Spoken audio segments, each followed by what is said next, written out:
बिस्मिल्लाहिर्रहमानिर्रहीम, अस्सलाम वालेकुम नाज़रीन, मैं साइमा कमल खुशामदीद कहती हूँ आपको प्रोग्राम कराची की आवाज़ में।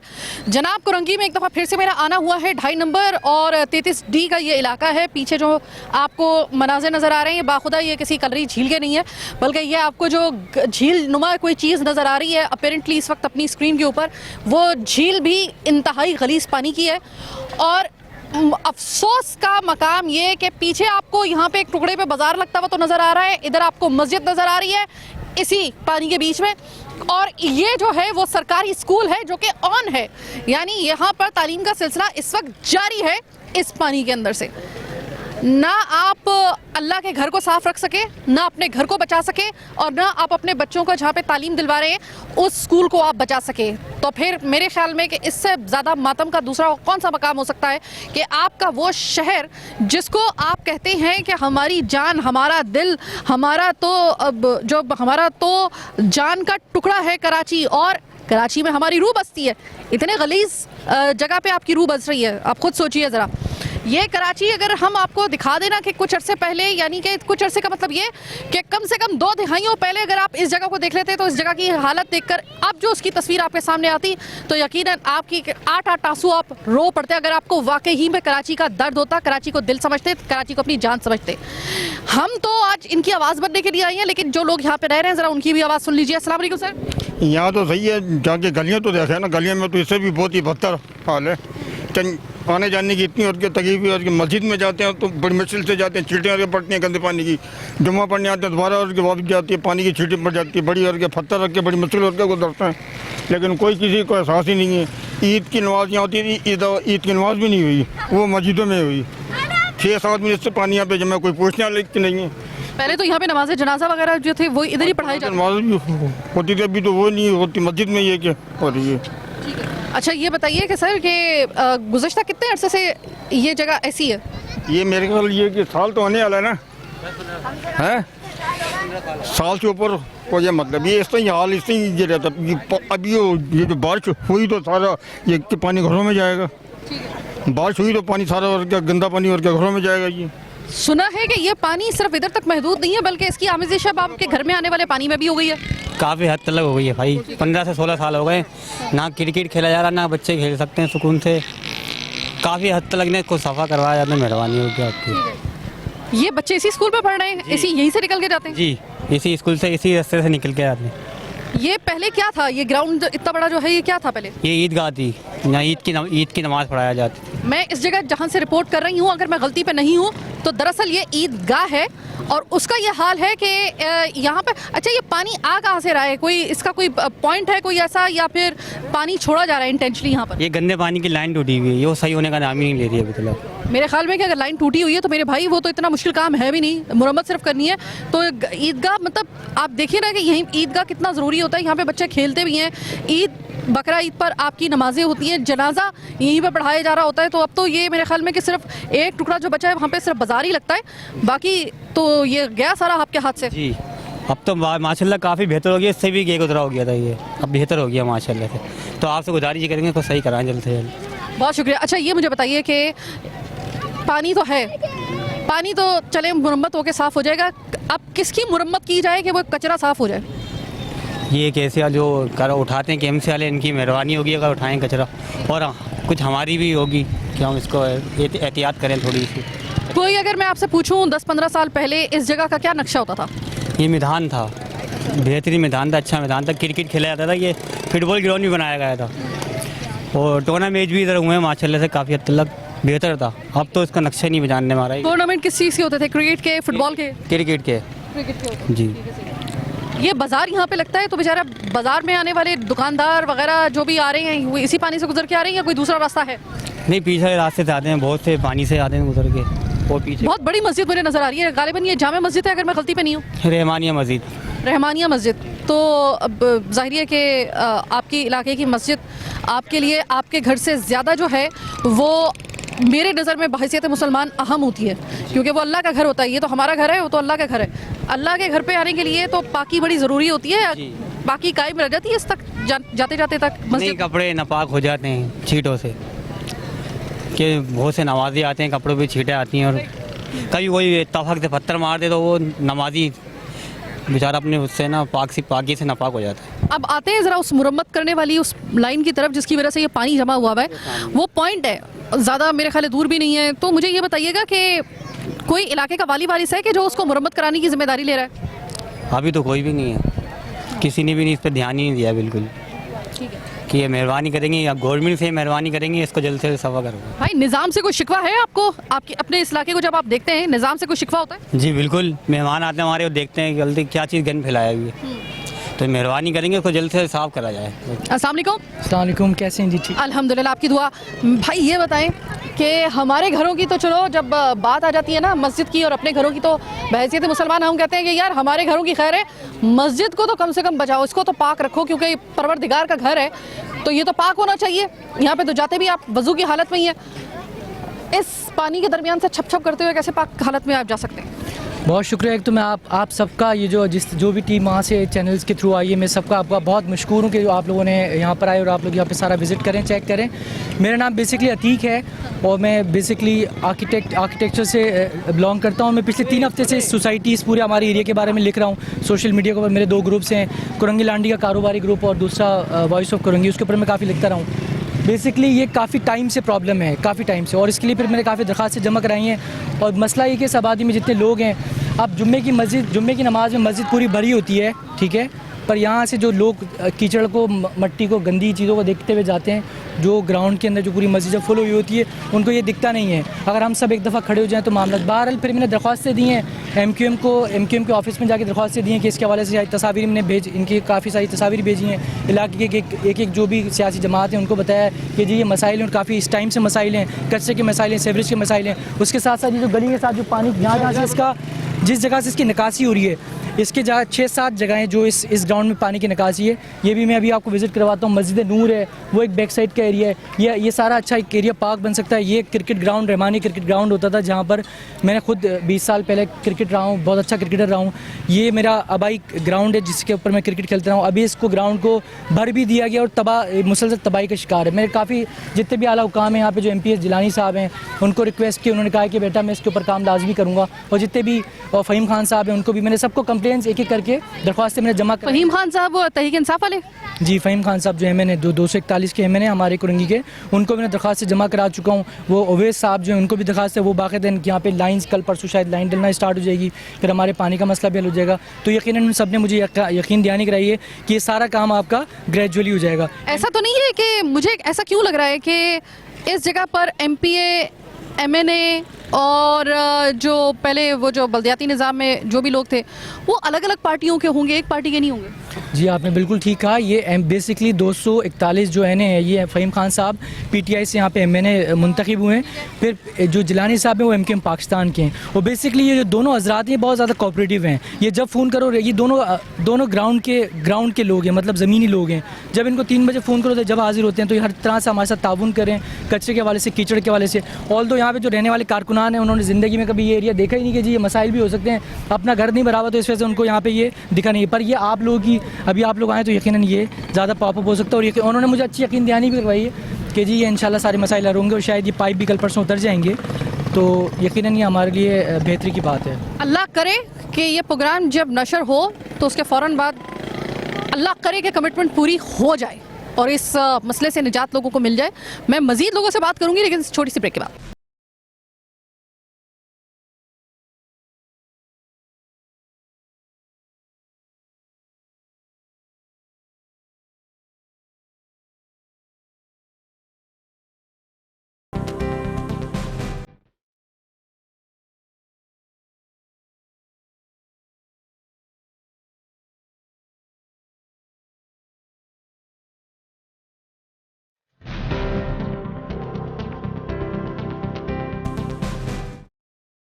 इनके मैदानों से आपको इनकी गलियों में ले आई हूँ मैं, और गलियों की इस वक्त जो हालत है बताने की ज़रूरत नहीं है।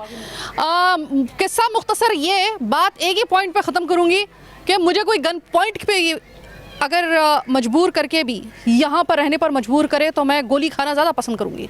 और ये लोग यहाँ पे कब से रह रहे हैं, अल्लाह का वास्ता है कि पाकिस्तान की आवाम की जब हम बात करते हैं ना तो हम बड़े जज्बाती हो जाते हैं, लेकिन कराची की जब आवाम की बात करते हैं ना, पता नहीं हमारा ज़मीर कहाँ पे सो जाता है। हमें लगता ही नहीं है कि इन लोगों के भी ये मसले मसाइल हो सकते हैं। हमें अपनी सियासतों से फुर्सत नहीं मिलती, ये हकीकत है, इसको कोई झुटला नहीं सकता। आप इन लोगों के रहन सहन में, ये इस हालात में यहाँ पे रह रहे हैं, तो एक जानवर के और यहाँ पे रहने वाले इंसानों की तो कुछ तो फ़र्क रखो भाई। ऐसा इनको कुछ तो महसूस होने दो कि हम भी जो है वो पाकिस्तान का और कराची का हिस्सा है, ऐसा भी तो लगे ना। अब ये अच्छे भले इन्होंने घर बनाए हुए हैं, कच्चे पक्के जैसे भी घर हैं, लेकिन अंदर से घर इन्होंने अपनी तरफ से साफ रखे हुए हैं, गेट खोलते के साथ ही ये गिलाजत। अब जब पाँव अंदर से आ रहे, आपका घर कितना आप साफ रख लें, मैं मान ही नहीं सकती हूँ आप 1% भी कामयाब हो सकते हैं अपने घर को साफ रखने में अगर बाहर से पाँव इस तरीके से आएंगे। सर आप अच्छे भले, ये इलाका किसी ज़माने में अच्छा भला मीडियोकर्स का, गरीबों का एक अच्छा इलाका था, साफ़ सुथरा इलाका था। कोई मैं 10-12 साल पहले की अगर बात करूं, अब हालत ये है कि ना ग्राउंड, ना मस्जिद, ना स्कूल, ना आपके घर। ये ऐसा लगता है कि जैसे आपको डबो दिया। मसला जो मुझे समझ में आ रहा है, यहाँ पे मुझे बताया गया है कि सिर्फ एक पाइपलाइन का एक मसला है कि उसको मुरम्मत करना है सिर्फ। जी मुरम्मत करने में इतनी आनाकानी। भाई जो भी आते हैं यहाँ वो देख के चले जाते हैं, हाँ भाई ये टेंडर पास हो गए हैं, दूसरे दिन पाइप गिर जाएंगे, भाई उसके बाद गायब हो गए। फिर तीसरा बंदे आए, वो भी बोले भाई ये पाइप कल आपके इलाके में ये काम हो जाएंगे, मगर वो फिर दोबारा नहीं आए। ये सिलसिला चल रहा है। अमूमन मैंने देखा है ऐसा तब होता है कि जिस वक्त आपका एमपी किसी और जमात का हो, आपका इलाके का जो नाजिम है वो किसी और जमात का होता था, या फिर जो आपके जो एमएनए है वो किसी और जमात के रूल कर रही है, किसी जमात किसी दूसरी वो है, उसका ताल्लुक किसी और जगह से। तो जब ये मिक्स प्लेट बनती थी तो उस वक्त ऐसा लगता था कि एक दूसरे की टसल में पूरा नहीं होने दे रहे। अभी भी वही वाले मामलात हैं क्या? जी वही मामलात है। ये यानी इलाका एक ही है, मगर यहाँ दो नज़र देखा जा रहा है, समझे। उधर काम हो रहा है तो इधर काम नहीं हो रहा है। हमारे इलाका कतई, हम 20 साल से यहाँ रह रहे हैं, कभी एक रोड भी नहीं डला है और ना ही गटर लाइन डला। वही 40 साल से ये सिलसिला चल रहा है। पानी का मसला है, गटर की मसला है, रोड का मसला है, गंदगी। हम लोग नमाज़ पढ़ के आते हैं, गंदगी फिर अंदर जाते हैं, सफाई कर के जो है ना। पानी का भी मसला है, बोरिंग का पानी, इतना बोरिंग नमक पानी है, ये क्या मजबूरी इस्तेमाल करना पड़ता है। घर देख रहे हैं गल रहे हैं सारा। देखिए ये इस वक्त आपकी जो घरों की हालत है ना, कि आपके घरों का सारा पानी, चाहे वो बर्तन धुल रहे हैं कुछ भी हो, तो वो बाहर निकल रहा है पानी। अब देखिए राशन है ये। मैं हमेशा जब भी जाती हूँ ना ऐसे इलाकों में, 1 मिनट के लिए मैं अपने आप को उन जगह, इन लोगों की जगह पे रख के, या किसी भी जगह पे मैं जाती हूँ तो उस जगह के लोगों के पास मैं जब खड़ी होती हूँ तो थोड़ी देर के लिए लाशूर में मेरे जहन में अपने आप का कंपैरिजन उनसे होता है कि अगर मुझे उनकी जगह पे रहना पड़े तो मेरे कैसे, मतलब क्या जज्बात होंगे मेरे। मुझे बड़ा आसान हो जाता है फिर रिलेट करना कि इनकी असल में फीलिंग क्या है। तो यकीन करें कि मैं आपको छोटी सी मिसाल देती हूँ कि मेरे घर के अगर किचन की नाली भी, अगर वो जो होता है ना कि आटा वगैरह जिसके अंदर चला जाता है, तो टेम्परेरी बेस के ऊपर थोड़ा सा वो उसके अंदर पानी जो होता है वो ऊपर आना शुरू हो जाता है। तो उस वक्त मेरे दिमाग की ये हालत होती है, सिर्फ आपको एक मिसाल दे रही हूँ, उस वक्त मेरी ये हालत होती है कि मेरा दिल चाहता है कि मैं इस नाली खोलने वाले बंदे को, अगर मुझे उस वक्त नहीं मिल रहा है तो मैं उसे कब्र से कहीं से उठा के ले आऊँ कि इतनी भी देर ना लगे। और ये लोग बेचारे इस हालत में, जबकि मैं अपनी जो बात कर रही हूँ तो मैं तो बहुत अच्छे हालात में बात कर रही हूँ ना, और यहाँ पर तो ये किसी सूरत में 1 साल से ख़त्म होने का नाम ही नहीं ले रहा। इनकी क्या जहनी हालत होगी। तो आपके घरों में मेहमानों का तो आना जाना होगा, इसी हालत में आते हैं। ये इसी हालत में आते हैं, क्या करें, मजबूरी। कभी आते हैं कभी नहीं आते हैं, बोले क्या हालात है, क्या हाल बनाए, बोले क्या करें, हम लोग मजबूरी है। आते हैं लोग, देख के चले जाते हैं। कभी भंगी आ गए, झाड़ू भी सफाई भी नहीं करते हैं इधर। कभी आज तक मैंने भंगी का शकल भी नहीं देखा इधर इस एरिया में। काम जो होते हैं वो अपनी मदद आप करते हैं, हम लोग रात में हम खुद भी लगे रहते हैं, क्या करें। जमादार आते हैं, वो भी पैसे मांगते मुंह फाड़ के, 500,000 क्या 500, 1000 रुपये, 2000 रुपये ऐसे कर। 500 हज़ार, 500, 2000 रुपये, 500 से 2000 रुपए लेता है भंगी।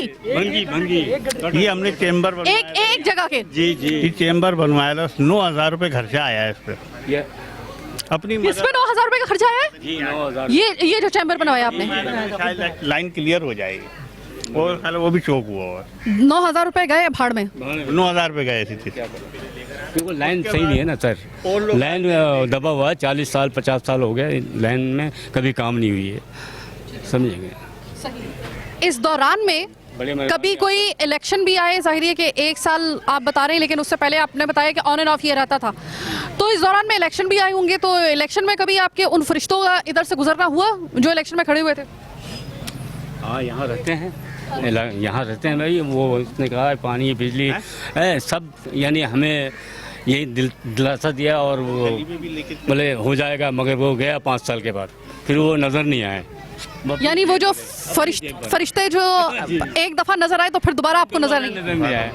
अभी नजर आ रहे हैं, मगर आ रहे हैं चले जा रहे हैं, बस ये। तो आप मुझे ये बताएं कि देखें, हम तो सिर्फ बात कर रहे हैं ना अभी ये फिलहाल कि ये तो घरों का पानी यहाँ पे आ रहा ही आ रहा है और लोगों को गुजरने में मुश्किल पेश आती है, लेकिन हकीकत तो ये है कि शादी, बच्चों के रिश्ते, अब मैयत, गम, खुशी, हर जिंदगी है, तो ये तो रहेगा ना। तो ऐसे हालात में आप लोग अपने तमाम तकरीबात करते हैं?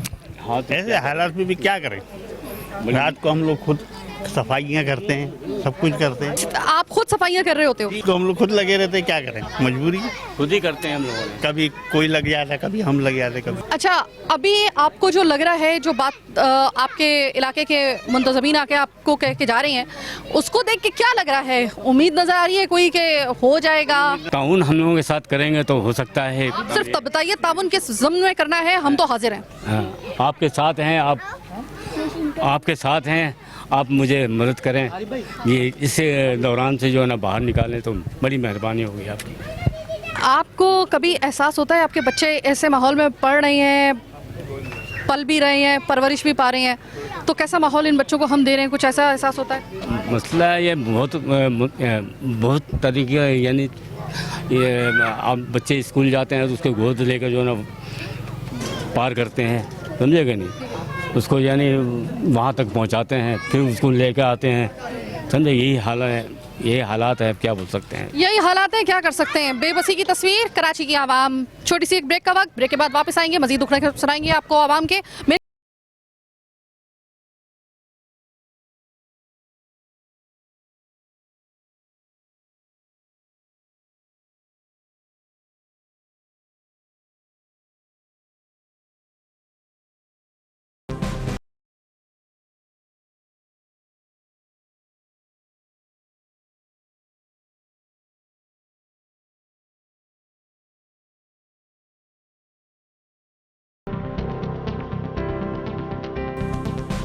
प्रोग्राम के आखिरी हिस्से में खुशामदीद। बगैर तमहीद के आपको पीछे जो नज़र आ रहा है ये, अच्छा पहले तो आपको ये बता दूं कि मैं सामने वाले ग्राउंड से निकल के गलियों को आपको दिखाती हुई, विज़िट करवाती हुई, अब मैं आई हूँ एक और मस्जिद, ये जामिया मस्जिद नूर है। और इससे पहले मैंने जो रहमान मस्जिद थी, मैंने वहाँ से आप प्रोग्राम का आगाज़ किया था, रहमानिया मस्जिद से। ये एक और मस्जिद है, मस्जिद के बिल्कुल सामने वही वाले हालात हैं, वही गलाजत है, वही सब कुछ है, और अफसोस का सिर्फ मकाम है। ये जगह असूली तौर पर एक पार्क होना चाहिए थी, लेकिन ये पार्क की जगह पे इसके कराची वालों का कसूर ये है कि वो कराची में पैदा हो गए हैं, इस वजह से उनके जो पार्क की जगह है वो कचरा कुंडी या फिर दलदल जैसी एक जगह जो कि सीवरेज के पानी से बनी हुई दलदल होगी, वो होगी। ये लिखा जा चुका है, लगता है, कराची की आवाम के किस्मत में। अंकल, आप यहाँ पे रहते हैं, मुझे ये बताइए कि आप कैमरे की तरफ ज़रा देखिए कि ताकि पता चले कि आप जो बता रहे हैं, ज़रा आंखों में आंखें डाल के बताइएगा उनके। बहादुरी के साथ ऐसे हालात में ज़िंदगी गुजारना, ये ज़िंदगी जीना है या ज़िंदगी गुजारना है? क्या बहुत कंप्लेन किया, कुछ भी नहीं होता है, क्या करूं। अब ज़िंदगी मजबूरी से गुजार रहे हैं। मतलब जी नहीं रहे हो? बस जीने का अब तो हक छीन लिया इन लोग सब, क्या करूं। और वो जो गुजार रहे हैं ना ऐसे हालात में, वो भी आप इनकसारी से काम ले रहे हैं, गुजारना कह रहे हैं, वरना घसीट घसीट के आप एक तरीके से गुजार रहे हैं यहाँ पे ज़िंदगी, ऐसे हालात। ज़िंदगी घसीट के गुजार रहे हैं, आराम से नहीं गुजार रहे हैं। इस जगह की गिलाजत को देखकर बच्चे यहीं पे बाहर खेल रहे हों तो माँ बाप की ख्वाहिश होती है कि जिस जगह पे बच्चों को परवान चढ़ाया जाए, बड़ी साफ़ सुथरी सी एक ऐसी जगह हो। माँ बाप अपना सब कुछ कुर्बान कर देते हैं बच्चों के मुस्तकबिल के लिए, लेकिन आप कुर्बान करके भी एक बच्चों को जब ऐसी जगह पर देखते हैं, उनको परवान चढ़ता हुआ अपनी नस्ल को, तो कितना दुख होता है? बहुत दुख होता है कि मेरे बच्चे अच्छे साफ़ सुथरा जगह में खेले, मगर वो भी क्या करेगा, जगह है ही नहीं साफ़ सुथरा यहाँ। बस ऐसे ही चलता है, बच्चे इसी में खेलते हैं, इसी में स्कूल से जाते हैं, आते हैं, पूरे गंद फैला करके जाते हैं बच्चे, पाँव में गंदा ये वो स्कूल में जाता है तो पिटाई लगता है कि तुम इतना पैर गंदा कैसे करके आया, ये सब वजूहत। बहुत शुक्रिया। अस्सलाम वालेकुम भाई। मैं जो सवाल इनसे पूछ रही थी ना, मैं सिर्फ आपसे ये जानना चाहूँगी कि ऐसी जगह के ऊपर आप जो ज़िंदगी इस वक्त आपको मिली है वो गुजार रहे हो या जी रहे हो? गुजार ही रहे हैं फ़िलहाल तो, क्योंकि मजबूरी है। अब लोकेलिटी हमारी ऐसी है कि अब इसके बगैर जो यहाँ की इंतज़ामिया हैं और जो लोग जहाँ से गुज़र के जाते हैं, अब वो कुछ कर ही नहीं रहे तो क्या करें मजबूरी में। आप रात को तो छोड़ दें, दिन में इतने यानी कि गंदगी की वजह से इतने मच्छर वगैरह ये है वो। अभी मैं बैठा हुआ, जो भाई ने मेरे को आवाज़ दी, मैं मच्छर ही मार रहा था बैठा हुआ, क्या करूँ मैं। मतलब दिन के वक्त तो मक्खियाँ मारी जाती है, आप दिन के वक्त मच्छर मार रहे हैं। हाँ बताएं ना, अब देखें ना, अब इसकी वजह से, इतनी गंदगी की वजह से जब ऐसी चीज़ें पैदा होंगी तो जाहिर सी बात है ज़िंदगी तो हम मजबूरी में गुजार रहे हैं। हाँ, कोशिश तो हमारी यही है कि हम अपने बच्चों को तो कोई अच्छा ही मुस्तकबिल दे दें, मगर यहाँ रहते हुए लग नहीं रहा है कि ऐसा पॉसिबल होगा। और सबसे अफसोस की बात पता है क्या है? जी जी, और सबसे अफसोस की बात यह है कि चाहे वो रहमानिया मस्जिद हो, चाहे जामिया मस्जिद नूर हो, ये बिल्कुल उनके गेट खुलते के साथ ही, मस्जिद के इस पाक जगह के गेट खुलते के साथ ही ये वाले हालात हैं। हाँ है तो अफसोस का मकाम, मगर मजबूरी तो यही है ना कि यहाँ को जो इंतज़ामिया जो यहाँ के करने वाले हैं, जब उन्हीं को, हालांकि वो उनका रोज़ का यहाँ से गुजरना है, मगर उसके बावजूद भी इग्नोर कर देते हैं वो इन चीज़ों को बिल्कुल। अपने ऑफिस से ठंडे ठंडे कमरों में ख्वाब खरगोशियों में मसरूफ़ हैं हमारे वो बड़े बड़े लोग। हो सकता है कि मेरी इस गरजदार आवाज़ से वो जाग जाएं, अल्लाह करे। मुझे शायद अल्लाह ताला ने ये गरजदार आवाज़ और ये बेस वाली आवाज़ दी शायद इसी वजह से है। मैं तो ये बाज़ दफ़ा ये कहती हूँ भाई, इससे पहले प्रोग्राम का वक्त ख़त्म हो जाए, ये जगह तो मेरे ख्याल में कि पार्क के लिए होनी चाहिए। अगर ये पार्क हो तो बच्चों को भी एक अच्छा माहौल मिल सकता है, वरना ये बच्चे कचरे और ऐसे कीचड़ के अंदर परवान चढ़ेंगे तो क्या इनका मुस्तकबिल होगा। तो कोई आपने इस हवाले से कोई दरख्वास्त वगैरह दी है कि भाई इस इलाके में और कुछ नहीं, चलो नई पार्क बना रहे, ना बनाओ तो कचरा तो साफ़ करवाओ भाई? जी बिल्कुल, बहुत शुक्रिया। मैं ये जो MNA साहब हैं फ़हीम खान साहब और फिर हमारे MPA साहब जो जिलानी साहब MQM पाकिस्तान के, उन दोनों को प्रॉपर, उनके कारकुनान को, उनके ज़िम्मेदारान को मैंने प्रॉपर इनको विज़िट करा चुका हूँ। उन्होंने हमसे यकीन दहानी कराई कि इंशाल्लाह ये पार्क और ये सारी चीज़ें होंगी। पार्क का तो उन्होंने वादा नहीं किया, पर उन्होंने कहा कम से कम ये कीचड़ और ये कचरा और ये जो आपके मेन लाइन के इशूज़ हैं सेवरेज के, कम से कम ये करेंगे।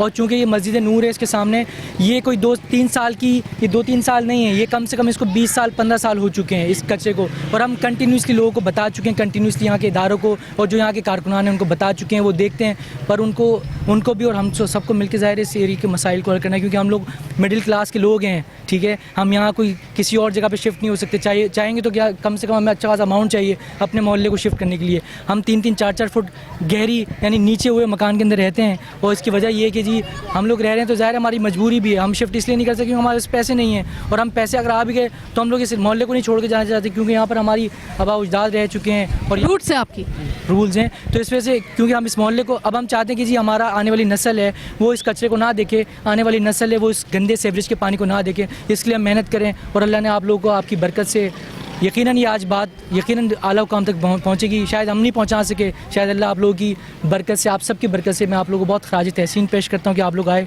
और आपने आके हमारे मोहल्ले इलाके के मसाइल को देखा। अल्लाह आपको इसका जज़ाय खैर दे, अल्लाह आपको बहुत तरक्की दे। दुआएं तो हमें दे रहे हैं, लेकिन एक चीज़ बल्कि मैं ये कहूँगी कि देखें मेरे भाई, हमारी बरकत क्या होगी, हम तो ख़ुद आप ही में से निकले हुए लोग हैं।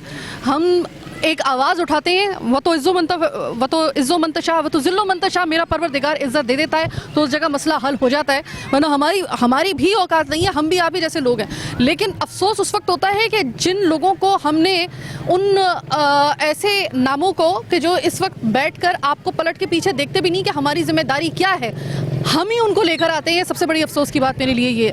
अच्छा, आप ये बताएं कि ज़ाहिर है कि ऐसे हालात में आप कह रहे हैं कि ज़िंदगी क्या जीनी गुजार ही रहे हैं, वो भी घसीट के, तो ऐसे में शादी ब्याह मैयत गम खुशी तो हर कुछ चीज़ होती है ना आपके साथ लगी होती है आपकी ज़िंदगी के साथ ही। कितना मुश्किल होता है ऐसे हालात में, जो गैर मामूली हालात हों, ऐसे हालात में, या कोई घर में मेहमान आ जाए रिश्ते वगैरह के लिए या वैसे भी, तो कितना मुश्किल होता है डील करना इस माहौल के साथ और अपने मेहमानों के साथ? बस शर्मिंदगी का सामना करना पड़ता है जब यहाँ से गुजर के जब ऐसे मेहमान जाते हैं और अपनी बच्चियों का या बेटे वगैरह का कोई भी रिश्ता करते हैं, तो वो सबसे पहले तो वो इन्हीं चीज़ों को देखते हुए वो अंदाज़ा कर लेते हैं कि पता नहीं रहने वाले कैसे होंगे। सिर्फ इसकी वजह से जो है ना, वो हमारे को शर्मिंदगी का सामना है। अभी तो बारिश नहीं हुई है, ये बारिश अगर हो जाती है और भारी मिकदार में अगर फ़र्ज़ करें हो जाती है बारिश, क्या होता है इस इलाके का हाल? पिछले साल मेरे ये दुकान के अंदर 2-2 फुट पानी खड़ा हुआ था। बिल्कुल सही है। आपकी दुकान कौन सी वाली है वो जो ये जो ग्रिल लगी हुई है, आपकी तो ऊपर दुकान है, उस पे भी आ गया था 2 फुट का पानी? ये 2-2 फुट पानी था अंदर। जब कोई गाड़ी जाती थी तो कम से कम इतनी इतनी दीवारें हमारी नीचे से भीग जाती थी। पानी फुल चल रहा था, रेग वगैरह ये सब सामान ख़राब हुआ हुआ था मेरा। मैं यहीं बैठा हुआ था, हालांकि इतनी बारिश हो रही थी, आंधी चल रही थी, मगर मैं अपने सामान की हिफाजत के लिए यहीं बैठा हुआ था कि चलो बारिश ख़त्म होगी तो मैं एक बात जी। अच्छा, मुझे आपकी तवज्जो से, और मैम आप वैसे ही वाकई में आपकी गरजदार आवाज़ है और इस पर कोई शक नहीं है, आप प्लीज़ आपकी अपनी तवज्जो से हमारे इलाके के लोगों को और कराची के हर उस शख्स को जो कराची को ओन करता है और जो कराची का बाशिंदा है, जो कराची को बोलता है कि जी मैं यहाँ का रिहायशी हूँ, मैं उससे हाथ जोड़ के अपील करता हूँ कि खुदा के लिए कचरा कचरे की जगह पे फेंकें।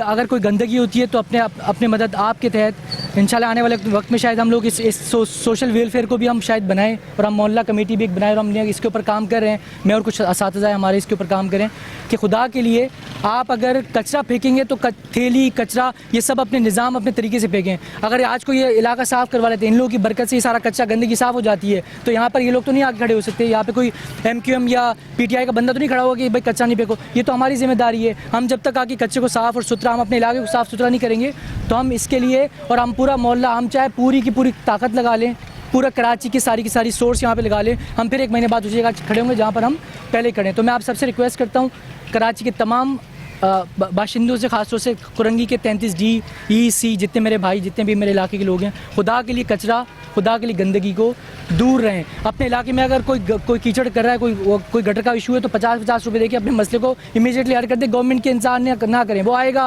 वो 2 महीने बाद आएगा, उसके बाद वो जो फ्लो, बहुत मसाइल हैं। आप लोगों को बहुत शुक्रिया। बहुत शुक्रिया आपका। और सिर्फ इतनी बात कहना चाहूँगी जो उन्होंने कही कि हाँ, हम बिल्कुल छोड़ेंगे नहीं आपके जो मुजरिम है ना। मैं इन जो जितने भी ये चाहे आपके MP हों या जिनकी जिम्मेदारी है ये तमाम मसाइल को हल करना, मैं ओवरऑल बात कर रही हूँ अपने प्रोग्राम की, हम छोड़ेंगे नहीं। हम उनको आपका मुजरिम समझते हैं और हम उनको, आपने देखा होगा इन 6-7 सालों में हमारी आवाज़ में कभी लग़रिश नहीं आई उनको पुकारते वक्त, लेकिन जहाँ पे हुजूर वाला हमारा अपना कसूर है उसको भी तो मानो भाई। ये जो हम लोग अपनी घर का सारा कचरा उठा के गली के अंदर ऐसे फेंकते हैं कि जैसे गली से हमारा कोई लेना देना नहीं है, या फिर हमें अपने इलाकों की कोई फिक्र ही नहीं है, इस इलाके से हमारा कोई लेना देना नहीं है। तो सबसे पहले ना, जब आप एक फ़र्द वाहिद ज़िम्मेदारी का सबूत देगा तो ज़ाहिर है कि फिर उनको भी अपने खोल से बाहर निकलना पड़ेगा। अब जब उनको पता है ना कि ये अवाम ही गंदी है, गलीज़ हो चुकी है, इनको खुद सफाई से कोई लेना देना नहीं है, खुद ये कचरा फैला रहे हैं, तो वो भी कहेंगे कि जब इन्होंने ये तय कर ही लिया है कि इन्होंने गिलाज़त को चूज़ करना है, तो फिर हम इनको साफ़ माहौल में ला के जो है वो अनकम्फर्टेबल जोन में क्यों लेकर आए। आपको सबसे पहले खुद अपनी सिविक सेंस को बेदार करना होगा, और उसके बाद फिर इन लोगों को उन पर नज़र रखने के लिए और उनको खींचने के लिए हम लोग मौजूद हैं। आप सबसे पहले अपना किबला दुरुस्त कीजिए, ये बहुत ज़रूरी बात है, सिविक सेंस को जगाना। और दूसरी और सबसे अहम बात कि देखिए, हम आपके इलाकों में जब आते हैं ना, तो हम ये सोच कर आते हैं कि आपका जो मसला है ना वो हमारे लिए बहुत ही, जितना आपके लिए पेचीदा है, हम आपने अपनी ज़ात को आप ही की जगह पे रख के सोचते हैं। तो जिस तरह से हम आपके लिए इतनी आवाज़ उठा रहे हैं, एक आवाज़ अपने लिए खुद भी आप उठाइए और अपने घर का कचरा ज़रा सही जगह पे डिस्पोज ऑफ कीजिए। फिर उसके बाद अगर वो नहीं करते ना, ये भी फिर हकीकत है कि आपको पता नहीं हो सकता बाज़ दफ़ा कि आपकी वो जगह कौन सी ऐसी जगह है जहाँ पे आपको कचरा फेंकना है। ये कम से कम इतना कुछ और नहीं कर सकते, कम से कम उनको ये कोई ऐसा पॉइंट बता दें जहाँ पे वो कचरा जाके फेंके और वहाँ से फिर कलेक्ट कर लिया जाए। ये ज़रूर हो सकता है। बहरहाल आज का प्रोग्राम कराची की आवाज़ बस यहीं तक। मुझे मेरी टीम के साथ दीजिए इजाज़त। अल्लाह के बाद।